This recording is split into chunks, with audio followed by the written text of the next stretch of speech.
पंचांगानुसार प्रत्येक महिन्यात 2 एकादशी तिथी येतात। त्यानुसार वर्षभरात एकूण 24 एकादशी व्रत केले जाते। एकादशी तिथी ही श्रीहरी विष्णू यांना समर्पित आहे। व्रतराज ग्रंथानुसार श्रावण महिन्यातील कृष्ण पक्षातील एकादशी तिथीला अजा एकादशी व्रत केले जाते। या एकादशीला विशेष महत्त्व आहे। मान्यतेनुसार अजा एकादशीच्या दिवशी व्रत केल्याने केवळ धनलाभच होतो असे नाही, तर व्यक्तीची सर्व संकटातून मुक्ती देखील होते। चला जाणून घेऊया अजा एकादशी तिथी, मुहूर्त, पूजाविधी, महत्त्व आणि कथा। पंचांगानुसार श्रावण कृष्ण पक्षाची एकादशी तिथी 29 ऑगस्ट 2024 रोजी मध्यरात्री 1:19 प्रारंभ होईल, तर 30 ऑगस्ट 2024 रोजी दुपारी 1:37 समाप्त होईल। उदय तिथीनुसार अजा एकादशी 29 ऑगस्ट 2024 रोजी साजरी केली जाईल, तर व्रताचे पारण शुक्रवार 30 ऑगस्ट रोजी सकाळी 7:49 ते 8:31 पर्यंत करता येईल। पारण तिथीला हरिवास समाप्तीची वेळ सकाळी 7:49 असणार आहे। अजा एकादशीच्या दिवशी आद्रा नक्षत्रात सर्वार्थ सिद्धी योग तयार होत आहे। तसेच या दिवशी सर्व योग सिद्धी योगाशी जुळत आहे।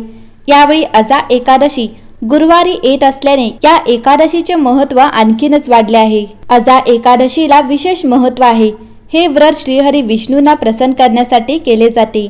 या दिवशी भगवान विष्णूंची पूजा करून व्रत केल्यास पुण्याची प्राप्ती होते। तसेच व्यक्ती सर्व प्रकारच्या पापांपासून मुक्त होतो। या व्रताच्या प्रभावाने व्यक्तीला प्रगती आणि शांतीसह मोक्ष प्राप्त होतो।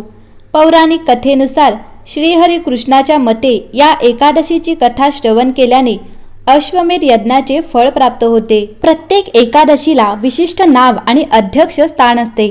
उदाहरणार्थ अजा एकादशीला विष्णूच्या ऋषिकेश रूपाची पूजा केली जाते आणि त्याच्याशी संबंधित एक अर्थपूर्ण आख्यायिका आहे। कथा कशी उलगडते ते येथे एका आख्यायिकेनुसार ब्रह्मवैवर्त पुराणात अजा एकादशी व्रताचा उल्लेख आढळतो। कथेनुसार हरिश्चंद्र नावाचा एक प्रामाणिक, उदार आणि कर्तबगार राजा राहत होता। ते खऱ्या राजकारणाचे उत्कृष्ट उदाहरण होते। तथापि एके दिवशी त्याने त्याचे राज्य, त्याचे सामान तसेच त्याचे कुटुंब गमावले। परिस्थितीने त्याला स्मशानभूमीत काम करण्यास भाग पाडले। त्याने आपले काम अत्यंत निष्ठेने केले, पण आतून तो तुटला होता। राजाला आश्चर्य वाटले की आपण काय चूक केली आणि त्याच्या अधोगतीची कारणे काय आहेत। एके दिवशी ऋषी गौतमानी त्याला पाहिले आणि लगेच ओळखले आणि त्याची दुर्दैवी परिस्थितीबद्दल जाणून घेतल्यानंतर ऋषी गौतमानी त्याला अजा एकादशीचे व्रत पाळण्यास सांगितले। राजाने त्याच्या मागील जन्मात पाप केले असावे आणि त्याच्या वर्तमान जीवनातील संघर्ष त्याच्या शेवटच्या आयुष्यातील गरीब कर्मामुळे होऊ शकते, असे थोर व्यक्तीने सांगितले। म्हणून ऋषीने सुचवले की श्री हरिश्चंद्राने आपल्या भूतकाळातील किंवा मागील जन्मात केलेल्या कोणत्याही चुकीच्या ओझ्यापासून मुक्त होण्यासाठी अजा एकादशीचे व्रत पाळावे।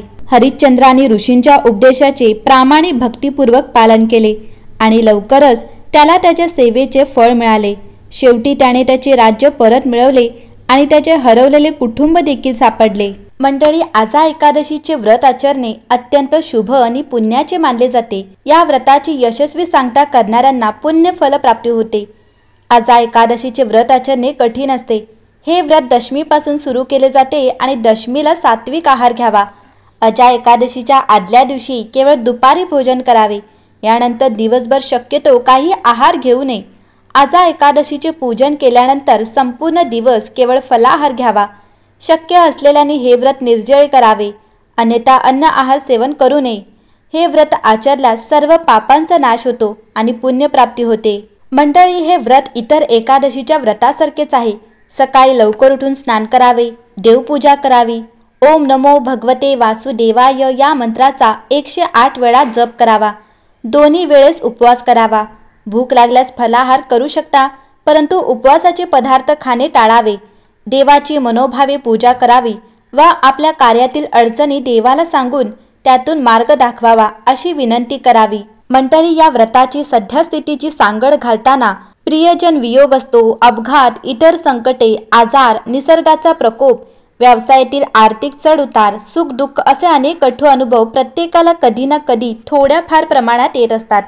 त्यावेळी येणाऱ्या नैराश्याचे मळब दूर करण्यासाठी, मनाला उभारी येण्यासाठी राजा हरिश्चंद्राच्या वाटेला आलेली पराकोटीची अवहेलना, त्यातूनही पुढे त्याला मिळालेले गतवैभव, या गोष्टी पुरेशा प्रेरणादायी असतात.